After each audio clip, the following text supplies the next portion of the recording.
Giant squids, stunts gone wrong, and a bust that defies gravity, all on today's amazing effects, but can you guess how it was done before we tell you? So you're gonna click play, watch the clip, and try to figure out how they accomplished the effect at the time that they made it. And then, kiss, kiss, kiss, spacebar. Yeah. All right, ready? And click and play. I've only seen this once in a film class in college. Whoa. Whoa. Oh, that lighting change is amazing. Well, we're still going up on a Tuesday. I would say it's a variation of like 2 to 4 stitched shots, just cutting maybe on this beam. They did a crane shot up, and then the rest of the shot, once it goes past that first thing, that is everything moving downward. Is that stupid? Is that a stupid guess? That's probably a stupid guess. Citizen Kane is one of the films that changed filmmaking forever. Released in 1941 and directed by a 25-year-old Orson Welles, who utilized nonlinear storytelling and groundbreaking visual techniques with the help of cinematographer Greg Tolan and effects artist Linwood Dunn. And this shot here is a great example of that. Originally, this move up was much shorter, rising up past the curtain and arriving at the two men right after that. But Welles wanted the move to feel more grand in scale, so Linwood Dunn used a traveling split screen technique and a miniature that would match the live action move. Once the miniature was shot, he'd pan off the live action footage using a seam like the edge of the curtain so he could seamlessly move into the miniature shot. Then off again back to the live action to finish it off. It's such a simple technique and one that is still used effectively today. Ooh, look at those legs. Dude, that octopus is as needy as my ex. That actually looks way better than it should. Dude, this is wicked. This is from the 50s? I'm like a little bit turned on. They did it practically, and a lot of that stuff, it has to be on like strings or something, and someone's controlling it. So they're in some sort of tank and get real water, and then they just have some animatronic Squidward going to town. Released in 1954, 20,000 Leagues Under the Sea was a massive hit for Disney, largely thanks to the epic giant squid battle, which was almost a massive embarrassment. What you see here is the second attempt at this sequence. The first attempt took place at sunset with a completely unrealistic squid controlled by wires that are often visible in the scene, making for an unintentionally comical sequence, even for those days. And Walt Disney shows up. He said, I just saw your dailies. And he said, I've been watching what you're doing here. He said, you're making a Keystone comedy cops movie. This is terrible. So having seen and hated the sequence, especially the squid, Walt Disney went off with his team of Imagineers to come up with a squid design that would work much better for the film. In the meantime, director Richard Fleischer and writer Earl Felton came up with a whole new approach to the scene, placing it at night in a bad storm to both up the intensity and help conceal a lot of the issues that come with the squid. Even giving the camera more motion as they did in the end went miles to help sell this whole thing. But the biggest upgrade was the new squid. Instead of the B-movie style string-controlled monster, they had this massive hydraulically powered, mechanically operated creature with tentacles stretching up to 40 feet that took 28 technicians behind the camera to puppeteer and weighed 2 tons. This ingenious redesign also allowed for more realistic movements in the tentacles by using vacuum hoses in the arms, which caused the tentacles to curl when inflated and go straight when deflated. Finally, they brought in the second unit director, Jim Havens, who was well known for directing large stunt scenes and ended up directing most of the sequence. But in the end, they ended up spending an extra $250,000 to reshoot the sequence, which is almost $3 million today. But it paid off on the release when it became the 3rd highest grossing film of the year and won an Oscar for special effects.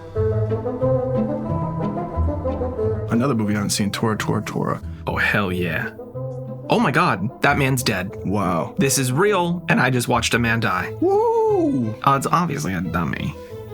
Look at me being a dummy. Oh my god. Oh my god, that stunt dude really ate it. That looks so real. That is, did you guys get the shot? Because we almost lost Daryl. Practical, and it's just a dummy. That's the only thing that makes sense. This whole scene is like your penchant for sarcasm. It is real. One of the most impressive and legitimately terrifying moments of 1970s Tora comes from the attack on Wheeler Field, where a fighter plane explodes and crashes into a row of parked planes with several soldiers running for their lives. The thing is, that wasn't supposed to happen. The plane, which was radio controlled and packed with gasoline and explosives, was supposed to taxi down the runway and explode at the end as if destroyed by an enemy plane. But after the plane sheared its propeller, it went out of control and took an unplanned turn left into a row of papier-mâché planes and barreled toward the stuntmen who had to run for their lives, including this guy who had one hell of a close call. But since no one was harmed, the accident was used in the final film, adding a whole lot of intensity and realism since these performers weren't acting. Next up, we're taking a look at the first digital morphing effect, but before we do, let's take a look at an amazing new tool for filmmakers, which is Soup. Soup is Soundstripe's industry-first interactive AI search assistant that helps creatives find the tracks that fit what they're looking for faster than ever. Unlike with other sites where you have to dial in exactly what you're looking for through different keywords, here you just click the AI search button, describe the scene, vibe, reference artist, or drop in an image from your project. Soup then instantly suggests tracks that fit your scene. This isn't creating music, it's literally like a digital music supervisor helping you find the right human-made music for your project. And you can dial it in with simple requests, like if you want to add more strings, or make it more sad, or more sci-fi, and so on. And it's literally conversational, so you can be as specific as you need to be. And with Soundstripe's catalog of 50,000 plus tracks by real artists, odds are you're gonna find something that fits your project pretty quick. If you want to give it a try, anyone with a paid or free Soundstripe account can start chatting with Soup today and license tracks for any platform like YouTube, Instagram, TikTok, TV, film, and more. So go to soundstripe.com/FilmRiot and use the code FilmRiot10 to save 10% on your first purchase. It's called Willow. Another movie I haven't seen. I often have this problem as well. All right, I don't know what's going on here. What's going on? I don't know. It's just a lot of things happening. I'm just more struck that ostrich was the first animal conjured. What is happening? And now it's a turtle. There's just so much to unpack here. You tell me. I really don't have the bandwidth for this. It's a person? What is going on? All right, how to get a girl. Get a goat. How did they do this? Cocaine at Crafty. I don't know. If I know. That just looks like someone did a bunch of drugs and then it just happened. Back in the late 80s, when most visual effects were still done with puppets, miniatures, or optical tricks, Willow came along and quietly changed everything. In one of Willow's most iconic scenes, a sorceress is transformed through a series of animals before finally turning into a human. And this was done through the first ever digital morphing, which morph, spelled M-O-R-F, was coined on this film and was a 2D transformation system developed at Industrial Light and Magic. It allowed artists to digitally morph real footage from one object to another in a smooth, continuous transition. And at the time, that had never been done with live-action footage. To assist the morphing, puppets were created that could be adjusted to help the process, like this goat with its extendable neck to match the form of the ostrich it was morphing into. And of course, a plate of a real tiger and woman, which they matched movement for as well. This was the first time practical footage had ever been digitally altered like this for a feature film. It earned ILM a Technical Achievement Award from the Academy of Motion Picture Arts and Sciences and became the foundation for morphing effects seen later in projects like Terminator 2 and Michael Jackson's Black or White music video. Yonder Bont sounds like a flavor of donut. I believe I can fly. This is... God, the 90s were wild. I'm gonna say they just did this. A mixture of practical and miniature. Released in 1994, Speed is littered with clever effects and techniques that all still hold up over 30 years later. And it's due to the amount of practical that was used among the digital, like in this shot here. This isn't a miniature, this is a real bus driven off a ramp by a real stunt driver. And they only had 2 attempts to get it right since they only had 2 buses to destroy. And the first take didn't go as planned. The angle was off and the bus launched over 100 feet farther than it was supposed to, completely destroying the bus and one of the unmanned cameras. But thankfully, on take 2, everything went perfectly, and most importantly, the stunt driver was unharmed, thanks to a specially designed harness invented by the stunt coordinator of Jurassic Park. The harness kept the driver suspended in the bus during the crash to protect his spine from the brutal impact. But of course, they didn't actually jump the bus over a gap in the highway, so after some clever editing to elongate the moment, digital matte paintings and compositing was used to remove the road, add in the bus's shadow, some additional stock elements of smoke, and so on, and they had one of the most iconic iconic moments of the film. Another speed, okay. This dude does not slow down. Wow. That was a miniature. That was for sure a miniature. So every 80s to 90s director watches the edits and then goes, can you make the scene longer? Oh, shit. So it's mostly miniatures is my guess, up until the bus comes out of this birthing canal in Hollywood and jumps. Then it's a real bus. They got some cameras hidden there. The underground, I would say, is just miniatures. But then it coming out of the thing, I think they actually just did that. This one is a mixed bag of techniques, including miniatures, which is kind of obvious, and a full-size train car that they actually shot down Hollywood Boulevard. The miniatures were all used for the underground shots. For this, 1/8 scale train cars were made, about 15 feet long each, and filmed in slow motion to simulate full-size momentum. But the real meal here is when the train breaks through to the actual street.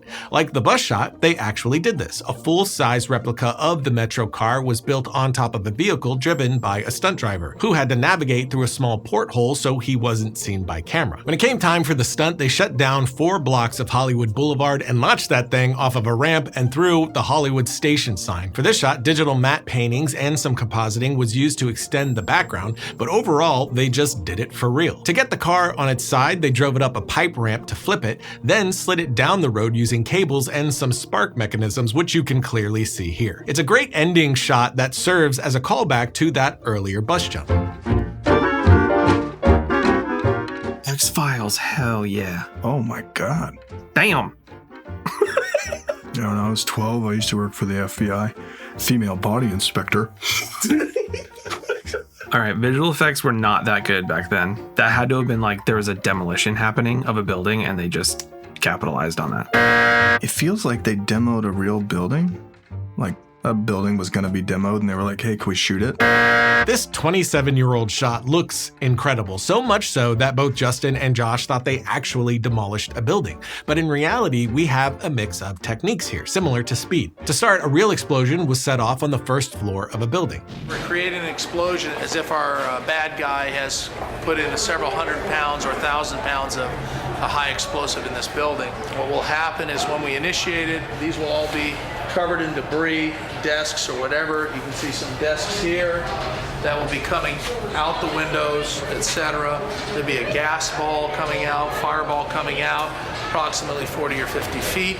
And then there'll be a dust cloud that comes out and follows it out. In front of that explosion, stunt performers drove off in the police car, which was rigged with a ram that would launch the back of the car up as if hit by the shockwave, and all captured with a total of 14 cameras. For close-ups of the actual actors inside the car, another hydraulic rig was made with the car on top of it that would bounce that police car with the actors inside and a fireball exploding behind them, giving us this great connective tissue to the sequence. Then the most impressive element here was this remarkable 22-foot model built in front of a blue screen.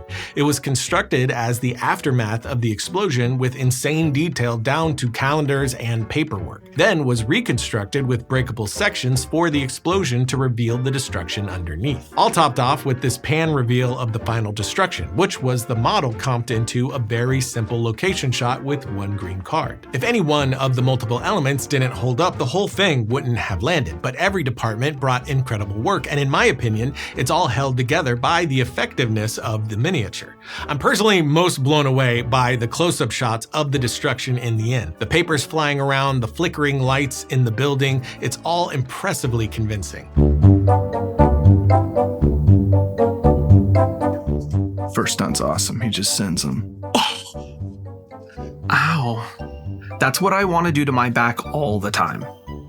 Just fold me like a lawn chair. It just feels like they did the stunt real and they just have him comped into the final landing pad move. Yeah, I would say they threw a stuntman and then the landing, he probably like landed on pads and then they just messed him up digitally.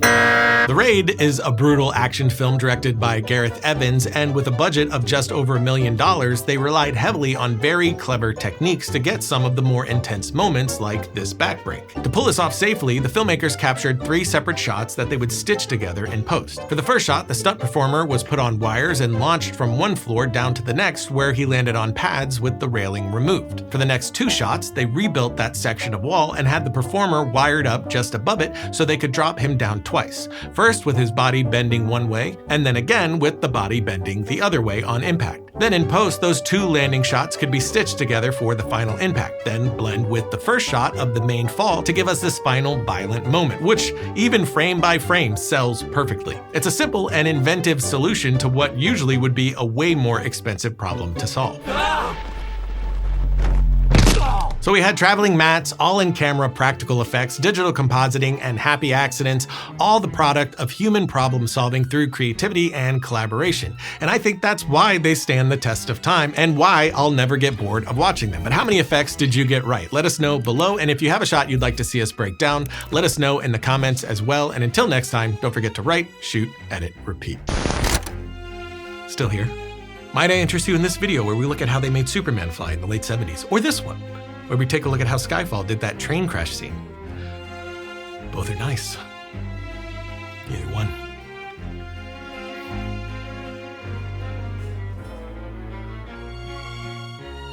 I'll see you later. Ta-ta.